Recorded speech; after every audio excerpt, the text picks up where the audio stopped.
So the market's definitely shifting, but by how much? And what does that really mean for buyers and sellers? Well, we're going to check it out in the latest market minute. Let's start by taking a look at listings. First of all, listing activity is remaining fairly consistent compared to last year. We're down about 3% compared to 2021 overall, but if you take a look at June, we're really on par from where we were at last year from a listing perspective. Taking a look at sales, sales are definitely starting to cool down a little bit. We start the level off about April-May time frame, and we're down about 5.8% for the year. But if you take a look at June, June is down 16.8% compared to where we're at last year. But what's really more telling is when we take a look at pending sales. Pending sales are definitely starting to take a tick down. We normally see a slowdown in June, but this year's slowdown is more pronounced than what it's been in years past. Pending sales wise, we're down about 11.9% compared to last year. But looking at June, look how that number, that graph took a dive there. We're down 27.5% for the month of June. So what is this all doing to pricing?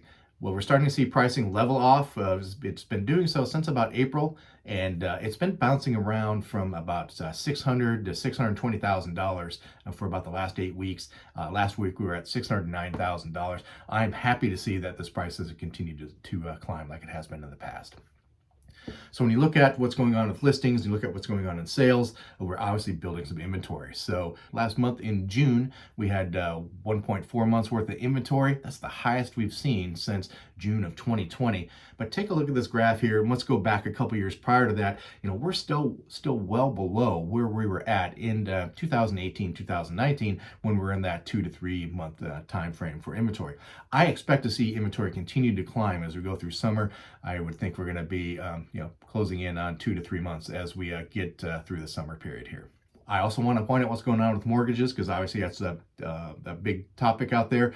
Believe it or not, interest rates actually have been on the decline over the last couple of weeks. They've been down about a half a point. So mortgage rates at the moment have seemed to have topped off, and then they're coming back down the other side.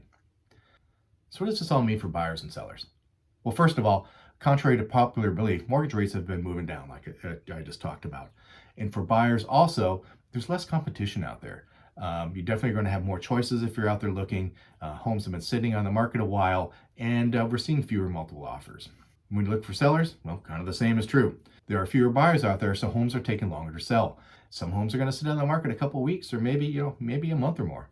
There's still buyers out there, so well-priced homes with desirable features or desirable neighborhoods are still going pretty fast.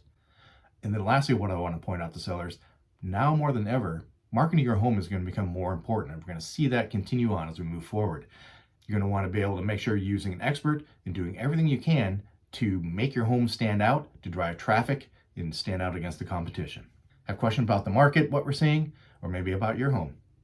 Give us a call, send us an email at askgilegroup@gilegroup.com, or reach out to us on social media. We'd love to hear from you.